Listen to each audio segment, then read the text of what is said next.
আরেকটি খবর জানিয়ে দিতে চাই যে রাজধানীর ধানমন্ডিতে স্বরাষ্ট্রমন্ত্রী আসাদুজ্জামান খান কামালের বাসায় ভাঙচুরেরও একটি খবর এসেছে। আজ দুপুরের দিকে এই বিষয়টি জানতে পারি আমরা। দর্শক, আপনারা দেখছেন যে হেলিকপ্টারটি তাকে বহন করে নিয়ে গেছিল, সেই হেলিকপ্টারটি এটি বোঝা যায় সহজেই। হেলিকপ্টার যেহেতু সেহেতু এটি বেশি দূরে যায় না, সুতরাং ভারতের ভেতরে হয়তো ঢুকে তারা আগরতলাতেই অবস্থান করবেন, যেটি বাংলাদেশের বর্ডার থেকে খুব বেশি দূরে না। তো আমরা সারাদিন আজকে অনেক কিছু আপনারা দেখেছেন। এটি বাংলাদেশের জন্য ঐতিহাসিক একটি দিন। এই ইতিহাস সারা পৃথিবীর কাছে একটি লিখিত থাকবে। ছাত্র আন্দোলন কোন পর্যায়ে গেলে মানুষকে গুলি চালিয়ে মানুষের আন্দোলন, মানুষের অধিকারকে এইভাবে খর্ব করা যায় না।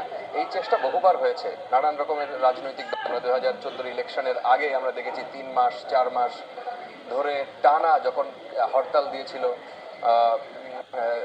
সেই সময়কার বিরোধী দল বিএনপি, জামায়াত, তাদেরকে কিভাবে মোকাবেলা করার চেষ্টা করা হয়েছে এবং সন্ত্রাসী কার্যক্রম বলে তাদেরকে নির্বাচনের দৌড় থেকে